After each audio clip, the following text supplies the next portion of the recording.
नमस्कार, मैं विक्रम और आप देख रहे हैं जर्नलिस्ट यूपी लाइव न्यूज।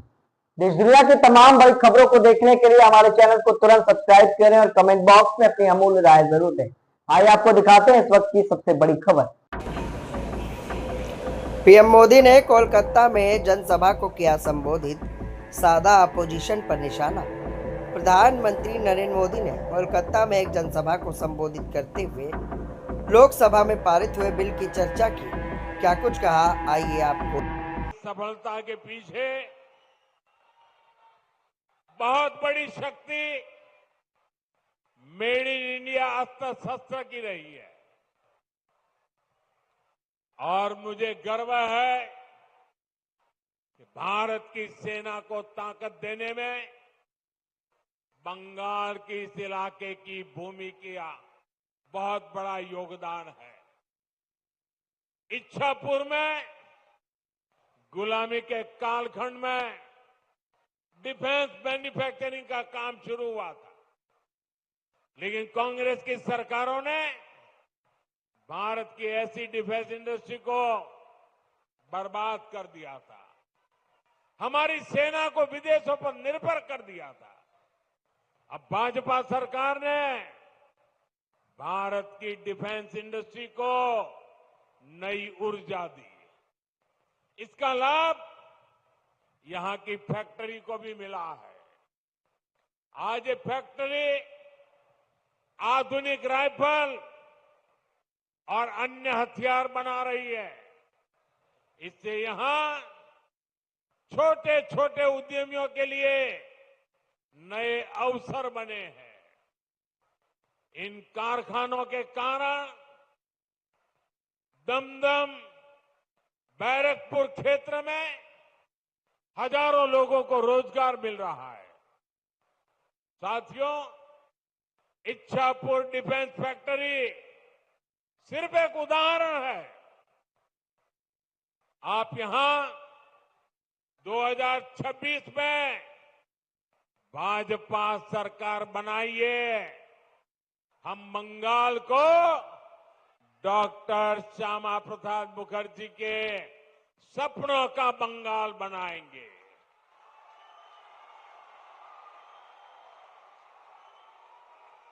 बंद पड़े कारखाने फिर से खुलेंगे, नया निवेश और नए कारखाने लगेंगे और दमदम फिर से इंडस्ट्रियल हब बनेगा।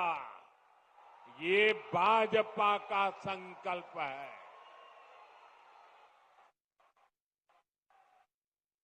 विकसितो बांग्ला, मोदीर गारंटी।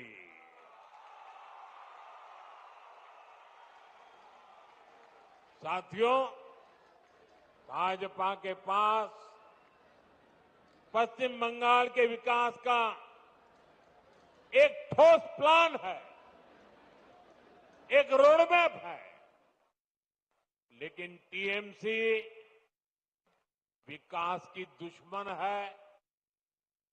इसका साक्षी ये दमदम क्षेत्र भी है। ये कोलकाता के सबसे अधिक भीड़ वाले इलाकों में से एक है। यहां की स्थिति क्या है, ये आप आए दिन महसूस करते हैं। देश के ऐसे शहरी क्षेत्रों के विकास के लिए स्मार्ट सिटी मिशन चल रहा है, लेकिन टीएमसी सरकार ने इस मिशन से जुड़ने से भी इनकार कर दिया।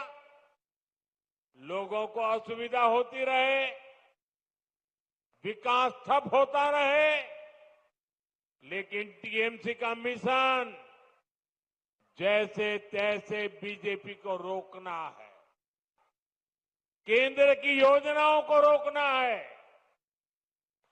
मैं बंगाल के भद्रलोक से पूछता हूं, क्या ये तरीका सही है?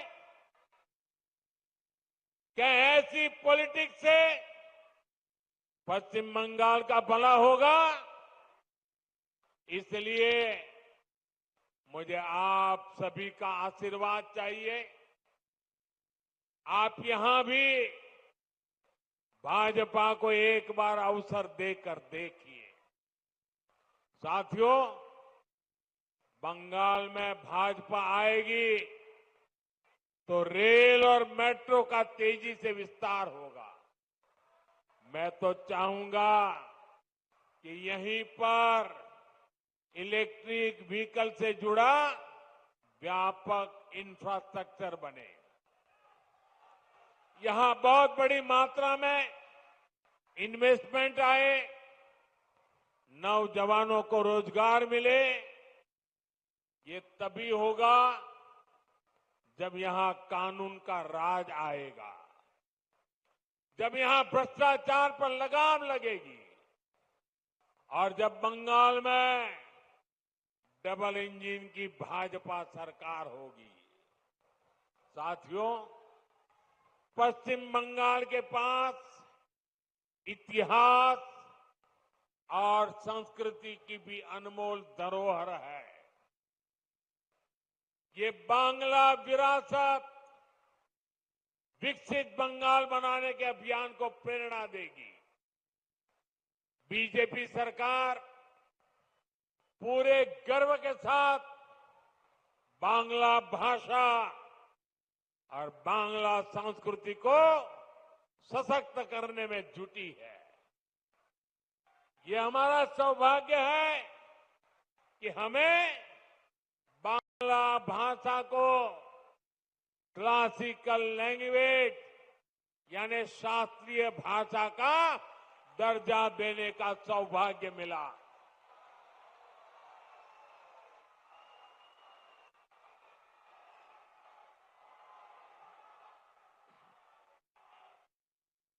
साथियों, यहां बनने वाली भाजपा सरकार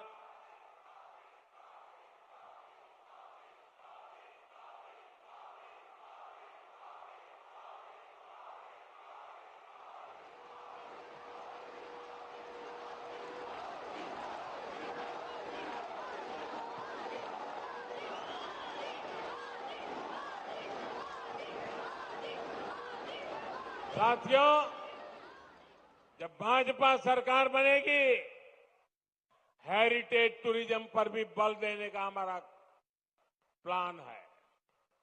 साथियों, हम गंगा जी पर जो इनलैंड वाटरवे बना रहे हैं या फिर जो हमारा समंदर है, इसमें क्रूज टूरिज्म के लिए बहुत संभावना है।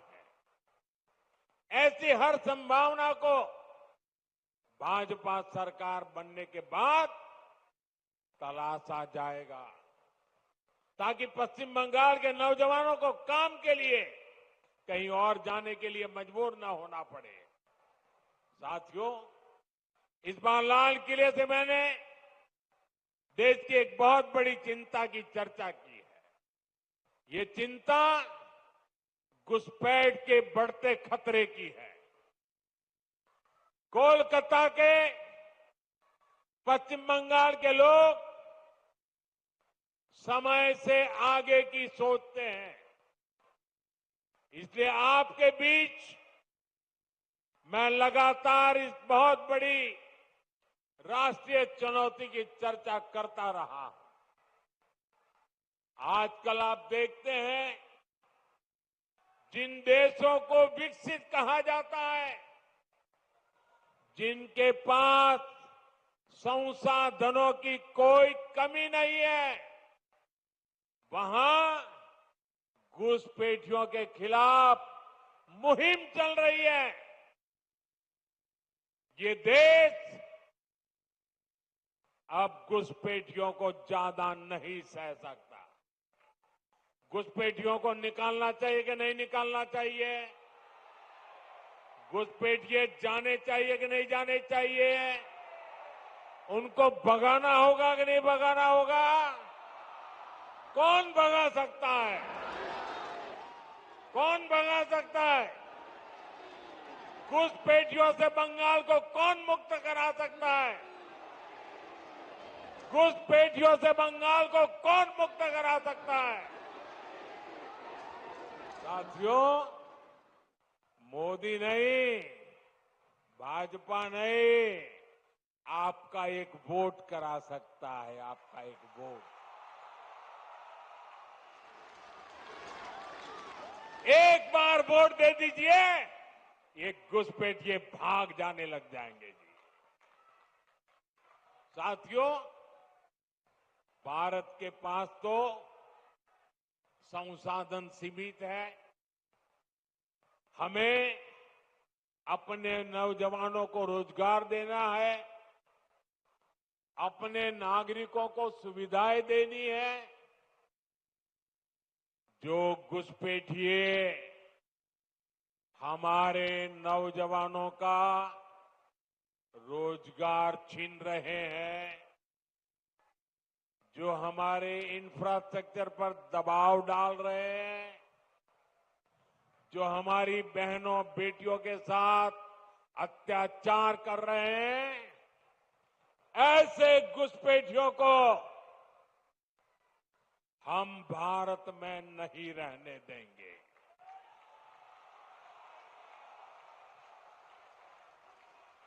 इसलिए भारत सरकार ने घुसपैठियों के खिलाफ इतना बड़ा अभियान चलाया हुआ है।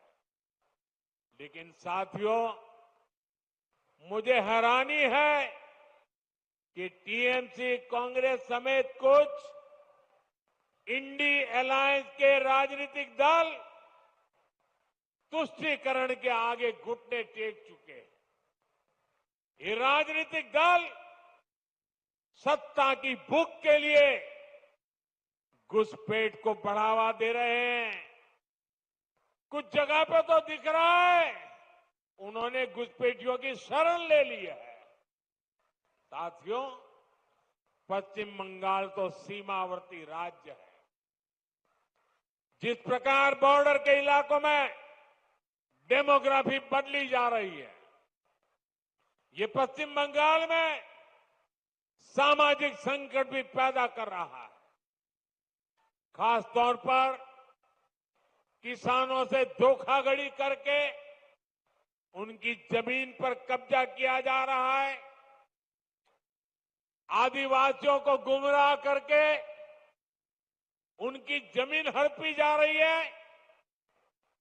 देश ये सहन नहीं कर सकता, इसको रोकना ही होगा। इसलिए इस बार लाल किले से मैंने घुसपैठ के खिलाफ विशेष डेमोग्राफी मिशन की घोषणा की है। जो लोग सिर्फ यहां हमारे लोगों की रोजी रोटी छीनने आए हैं, जो फर्जी तरीके से कागज बनाकर रुक गए हैं, उनको यहां से जाना ही होगा।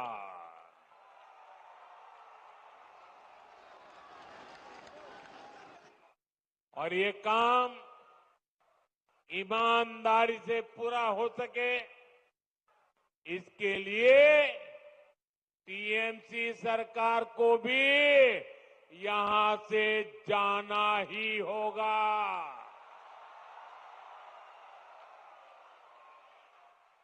साथियों, पिछले 11 साल से देश भ्रष्टाचार के खिलाफ निर्णायक लड़ाई लड़ रहा है।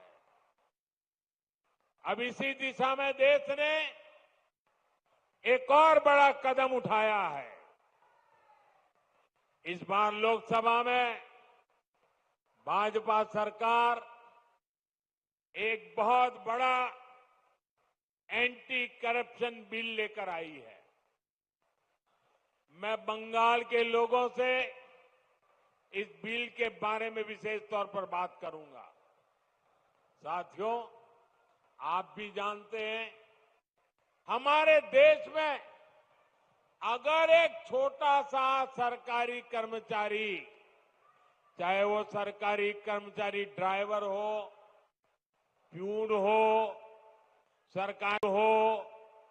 सरकार की किसी कैंटीन में काम करता हो, सरकार में कहीं साफ सफाई का काम करता हो, अगर वो कर्मचारी को किसी पुलिस वाले ने जेल में बंद कर दिया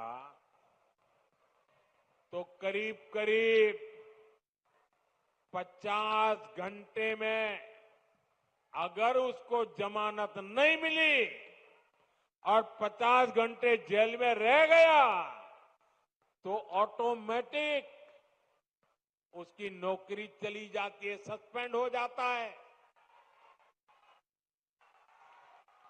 एक छोटा मुलाजिम 2 दिन अगर जेल में रहे तो उसकी जिंदगी तबाह करने के कानून है, लेकिन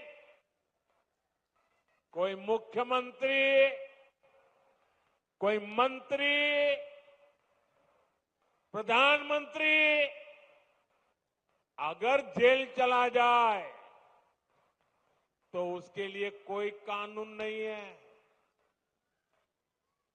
और हालत तो देखिए, आजकल ये लोग इतने गिरे हैं कि जेल से भी सरकार चलाने की कोशिश कर रहे हैं।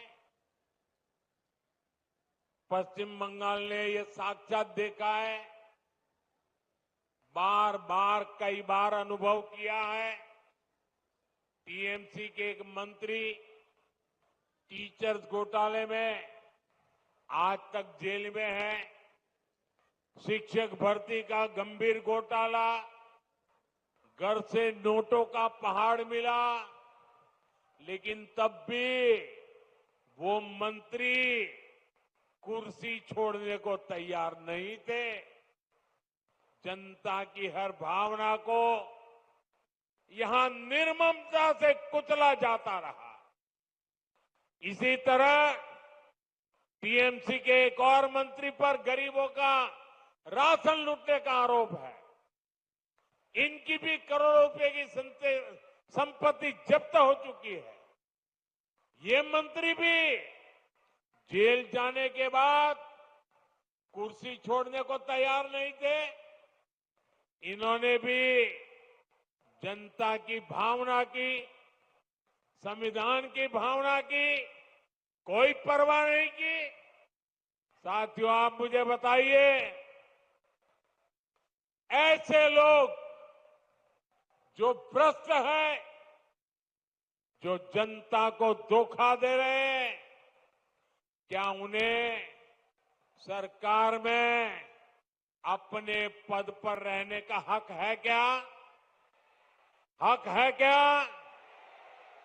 हमने तो ये देखा है कि मुख्यमंत्री तक जेल जाते हैं, लेकिन वो जेल से सरकार चलाते हैं।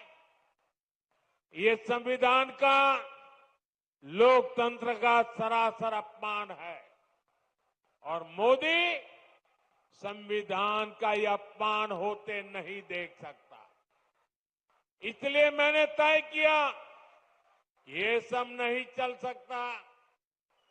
मंत्री हो, मुख्यमंत्री हो, अरे इतना ही नहीं, प्रधानमंत्री को भी सख्त कानून के दायरे में लाया हूं। अगर पीएम भी 30 दिन जेल में रहे और उन्हें जमानत न मिले तो अगले दिन उनकी कुर्सी भी चली जाएगी। लेकिन साथियों, टीएमसी के लोग भ्रष्टाचार के खिलाफ इस कार्रवाई पर भड़क गए हैं। वो इस कानून का विरोध कर रहे हैं। टीएमसी के लोगों ने संसद में इस बिल को फाड़ने की कोशिश की है। ये दिखाता है कि टीएमसी की पूरी राजनीति कैसे भ्रष्टाचार के पहाड़ पर टिकी है। इसलिए लोग इतने डरे हुए हैं, भ्रष्टाचारियों को बचाने में जुटे हैं। साथियों, हर चुनौतियों को परास्त करते हुए पश्चिम बंगाल फिर से भारत के विकास का पावर हाउस बन के रहेगा। इस संकल्प को लेकर हमें आगे बढ़ना है।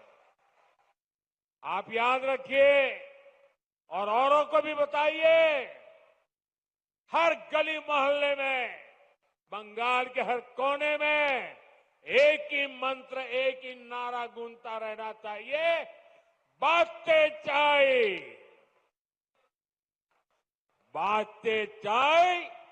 बीजेपी ताई।